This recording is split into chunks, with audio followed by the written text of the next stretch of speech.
Hoje nós vamos ver um dos assuntos mais fascinantes e ainda polêmicos que se referem aos últimos tempos, e essa é a questão da identidade do anticristo.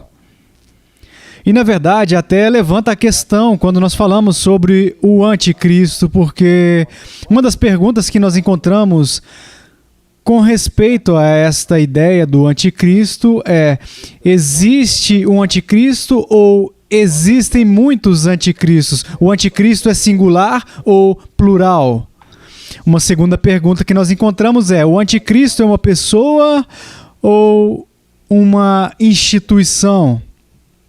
E uma questão ainda mais importante é que o Novo Testamento fala do anticristo nas epístolas de João e nas cartas de Paulo. Ele fala do homem do pecado, o homem da iniquidade. E no livro de Apocalipse, João nos fala sobre a besta, que é conhecida pelo número 666. Agora, de novo, nós estamos tratando de 3 assuntos diferentes: o homem do pecado, o anticristo e a besta. Ou todos esses 3 conceitos estão interconectados e interrelacionados, convergindo em uma identidade. Agora, essas são algumas das perguntas que veremos além da pergunta de $64 mil, isso é, quem é o anticristo, ou o que é o anticristo e como nós devemos esperar para reconhecê-lo. Agora, como eu disse, a fascinação no mundo e, de fato, às vezes, preocupação com o conceito do anticristo é uma característica comum de interesse no mundo do ocultismo. Vimos o sucesso do filme O Bebê de Rosemary, que estava ligado ao conceito do anticristo, e a popular profetisa ou vidente do século XX, Jane Dixon, profetizou vários anos atrás que o anticristo já nasceu. E, como eu falo, atualmente ele está amadurecendo até a idade adulta e logo, em breve, se tornará conhecido publicamente. Então, essas são algumas das coisas que nós encontramos quando olhamos para esta questão do anticristo. E a primeira coisa que eu quero fazer é olhar o que o Novo Testamento diz especificamente sobre o anticristo, porque o único lugar onde realmente descobrimos algo diretamente a respeito do anticristo, nesses termos, está na primeira epístola de João. Então, vamos dar uma olhada em 1 João, capítulo 2, começando no versículo 18. João escreve essas palavras: filhinhos, já é a última hora. Observe a referência do período de tempo usado aqui por João. Filhinhos, já é esta última hora. E como ouvistes que vem o anticristo, também agora muitos anticristos têm surgido, pelo que conhecemos que é a última hora. Eles saíram do nosso meio, entretanto não eram dos nossos, porque se tivessem sido dos nossos, teriam permanecido conosco. Todavia, eles se foram para que ficasse manifesto que nenhum deles é dos nossos. Agora, obviamente, neste contexto, João está falando de muitos anticristos que já vieram. E ele está descrevendo anticristos, em plural aqui, em termos daqueles que cometeram o pecado da apostasia, aqueles que já professaram a fé em Cristo, mas depois deixaram a comunidade cristã e agora repudiam a confissão dela. Então aqui João relaciona o anticristo com apostasia. No capítulo 4, começando no versículo 1, João nos dá mais informações, de onde diz: amados, não deis crédito a qualquer espírito, antes provai os espíritos se procedem de Deus, porque muitos falsos profetas têm saído pelo mundo afora. Nisso reconhecereis o Espírito de Deus. todo espírito que confessa que Jesus Cristo veio em carne é de Deus. E todo espírito que não confessa a Jesus não procede de Deus. Pelo contrário, este é o espírito do anticristo, a respeito do qual tendes ouvido que vem, e presentemente já está no mundo. Agora ele fala sobre a vinda do anticristo. Ele fala de muitos anticristos. E ele fala sobre o espírito do anticristo que está vindo, mas que já está no mundo. Então, uma coisa está certa. Na descrição de João do anticristo, que na sua ideia de anticristo, ele está falando algo que representava um perigo claro e presente para a igreja do primeiro século. Agora, vamos dedicar alguns minutos para examinar o termo anticristo.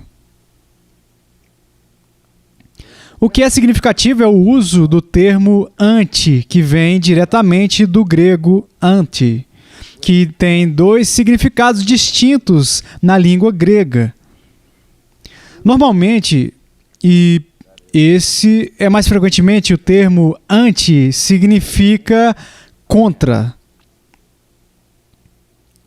Mas às vezes o prefixo anti em grego significa no lugar de.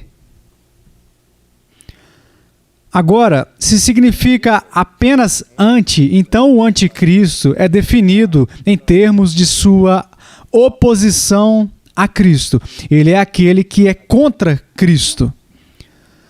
O termo, se usado em seu sentido secundário de anti, seria alguém que subverte ou busca algo para substituir Cristo, ou busca substituir Cristo como um falso substituto. Ele é um suplantador, um falso Messias.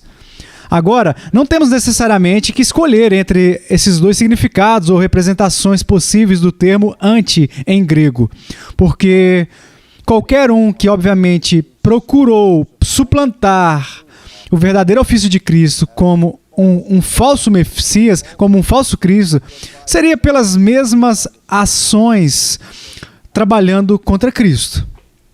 Então a ideia sugerida aqui que o anticristo é aquele que trabalha contra Cristo e tenta se tornar um substituto de Cristo, ou seja, é um falso Deus ou um falso Messias.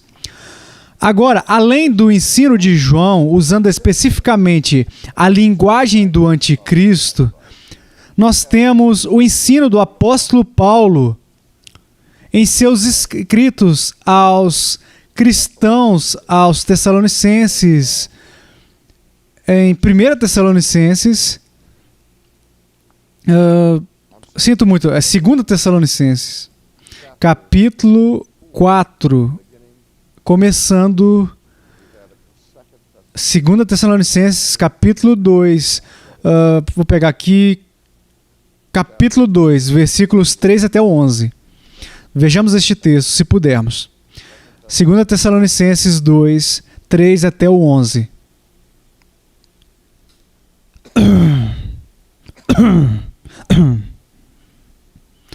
Paulo começa dizendo: ninguém de nenhum modo vos engane, porque isto, de forma alguma, porque isto não acontecerá sem que primeiro venha a apostasia e seja revelado o homem da iniquidade, o filho da perdição, o qual se opõe e se levanta contra tudo o que se chama Deus ou é objeto de culto, a ponto de assentar-se no santuário de Deus, ou sentando-se como se fosse o próprio Deus. Não vos recordais de que ainda convosco eu costumava dizer-vos essas coisas? E agora sabeis o que detém, para que ele seja revelado somente em ocasião própria. Com efeito, o mistério da iniquidade já opera e aguarda somente que seja afastado aquele que agora o detém. Então será de fato revelado o iníquo, a quem o Senhor Jesus matará com o sopro de sua boca e o destruirá pela manifestação da sua vinda. Ora, o aparecimento do iníquo é segundo a eficácia de Satanás, com todo o poder e sinais e prodígios da mentira, e com todo engano de injustiça aos que perecem, porque não acolheram o amor da verdade para serem salvos. É por este motivo, pois, que Deus lhes manda a operação do erro, para darem crédito à mentira, a fim de serem julgados todos quantos não deram crédito à verdade, antes, pelo contrário, deleitaram-se com a injustiça. Agora, de novo, o contexto em que Paulo fala sobre este mistério da iniquidade, ou o mistério da ilegalidade, o homem do pecado, o filho da perdição, está em resposta ao problema que estava se formando na comunidade tessalônica, de que Paulo fala no início de 2 Tessalonicenses, quando ele diz: eu não quero que vocês fiquem chateados com os relatórios que supostamente vieram de mim. Alguém tem circulado na igreja boatos falsos de que supostamente vem de mim. E um desses falsos rumores era que o Cristo já havia vindo. E Paulo agora está escrevendo para corrigir esse equívoco e lembrar eles do que ele havia dito a eles anteriormente quando ele estava no meio deles. Certas coisas tinham que acontecer antes da vinda de Jesus. Agora, obviamente, eles estavam esperando uma aparição muito rápida de Jesus, e alguns realmente estavam convencidos de que tinham ouvido o boato de que ele havia aparecido. Paulo diz que ainda não, porque antes que isso aconteça, temos que ter a aparência deste homem da ilegalidade e assim por diante. Agora vamos olhar de novo. Esse dia não virá a menos que a apostasia venha primeiro. E agora ele está se referindo a uma apostasia. É isso que significa isso. Um repúdio à verdadeira fé. Agora se lembre da diferença entre paganismo e apostasia. Um pagão é um descrente que nunca fez uma profissão de fé.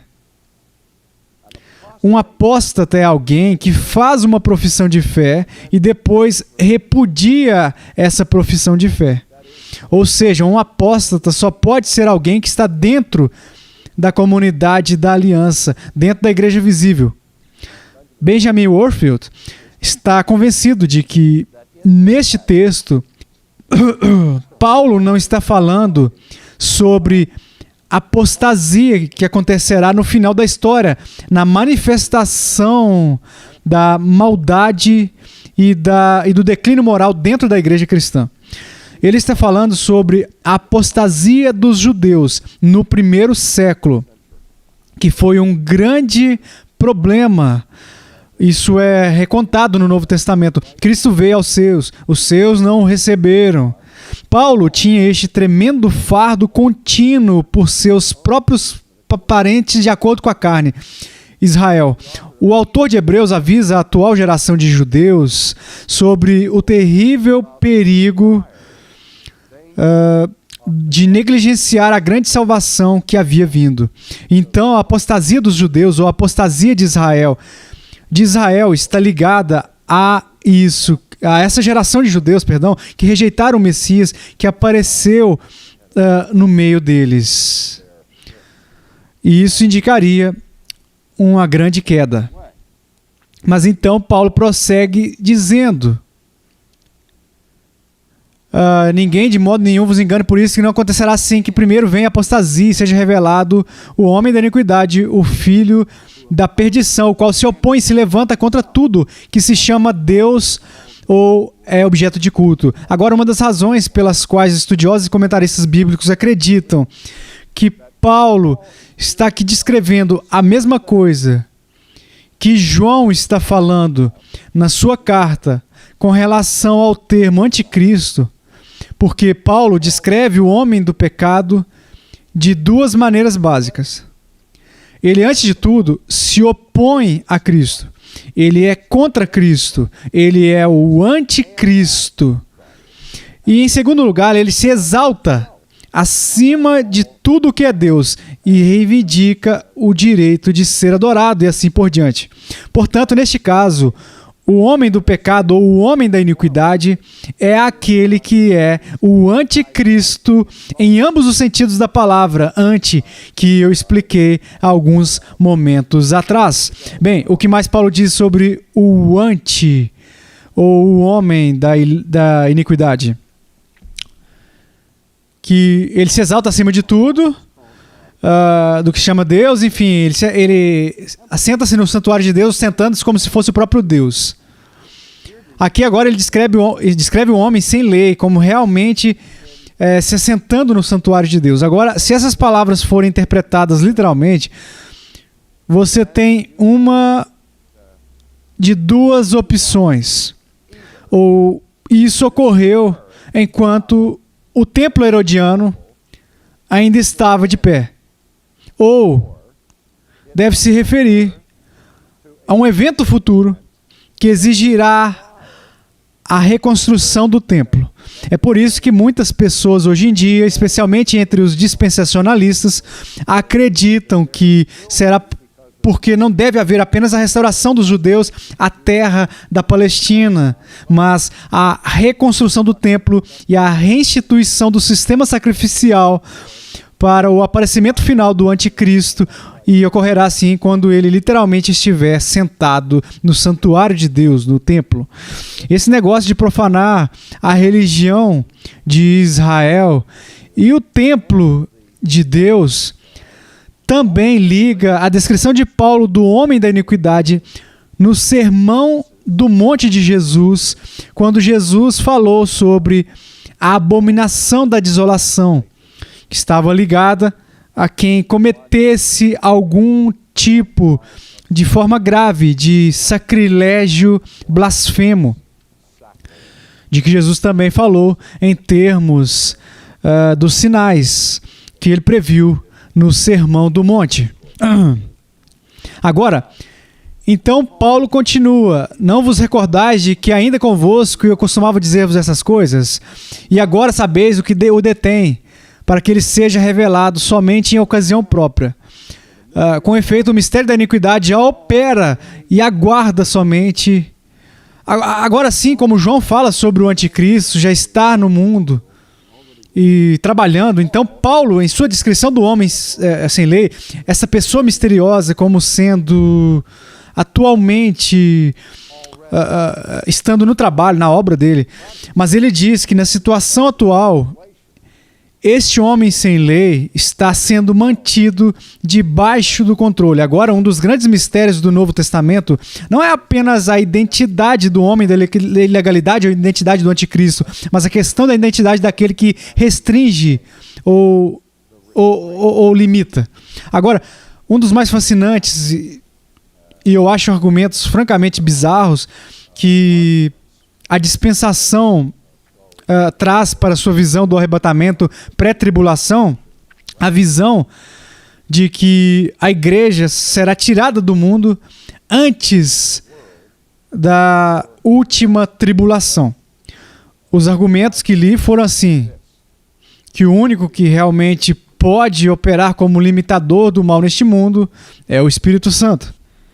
Portanto, a primeira suposição é que o limitador do capítulo 2 de Tessalonicenses, ou segundo capítulo de 2 Tessalonicenses, é o Espírito Santo. Então, a especulação é assim: visto que o Espírito Santo habita nos cristãos, a única maneira pela qual o Espírito Santo pode ser tomado à distância, a única maneira de o poder de restrição total do Espírito Santo ser removido do planeta seria se você tivesse que remover todos os cristãos do planeta. Então eles enxergam isso como uma espécie de ensino disfarçado do arrebatamento pré-tribulação, que eu acho que é uma especulação realmente injustificada. Não sabemos quem é o limitador. Podem ser simplesmente as restrições de Deus que restringem o mal. Mas uma vez que ele fala em termos específicos de um indivíduo, alguns sugeriram uma instituição com poder restritivo aqui é uma instituição como o governo romano. Ou alguns estudiosos sugeriram que aquele que estava ativamente restringindo o homem da ilegalidade, neste momento, era o próprio Paulo. E isso, de novo, é especulação, porque nós não sabemos o que é restritivo ou quem é que está restringindo o homem da ilegalidade. Tudo o que nos é dito é que, e agora sabeis o que o detém, para que ele seja revelado somente em ocasião própria. Então será de fato revelado o iníquo, a quem o Senhor Jesus matará com o sopro de sua boca e o destruirá pela manifestação de sua vinda. Agora ele continua dizendo, ora, o aparecimento do iníquo é segundo a eficácia de Satanás com todo o poder e sinais e prodígios da mentira, e com todo o engano de injustiça aos que perecem, porque não acolheram o amor da verdade para serem salvos. É por este motivo, pois, que Deus lhes manda a operação do erro, e etc. Agora, aqui parece sugerir que o homem sem lei será dotado de poderes sobrenaturais. Vai ser concedido sinais e maravilhas mentirosas e estará trabalhando em conjunto com Satanás. Agora, esses elementos da descrição do homem da ilegalidade que já está operando, trabalhando aqui, correspondem de uma maneira notável com a descrição que nós obtemos da besta do Apocalipse, cuja marca é a marca 666. Então, o que eu vou fazer na nossa próxima lição é chamar a atenção para a besta do livro de Apocalipse. Mas antes de fazer isso, deixa eu sugerir a vocês que o estudo que nós fizemos indica fortemente, eu acredito, e eu diria que o relatório da maioria dos cristãos históricos e eruditos é que a figura do anticristo, o homem da iniquidade, da ilegalidade e a besta no livro de Apocalipse se refere a uma única e mesma coisa. Para que qualquer luz que possamos aprender com o anticristo nos ensine algo sobre o homem da iniquidade, da ilegalidade. Por outro lado, tudo o que nós podemos discernir sobre o significado do homem da iniquidade, algo sobre o anticristo, de novo, tudo o que nós podemos aprender sobre o anticristo, o homem da ilegalidade, vai lançar luz sobre a nossa compreensão da besta misteriosa que é apresentada a nós na literatura apocalíptica do livro de Apocalipse. E, de novo, ficamos ainda com a questão pessoa ou instituição. E isso é algo que aconteceu no primeiro século, de uma vez por todas. Ou houve alguma manifestação arquetípica dessa pessoa ou instituição no primeiro século. Mas podemos esperar uma manifestação mais completa mais tarde? Essas são algumas das questões que permanecem na mesa enquanto nós lutamos com o significado do anticristo.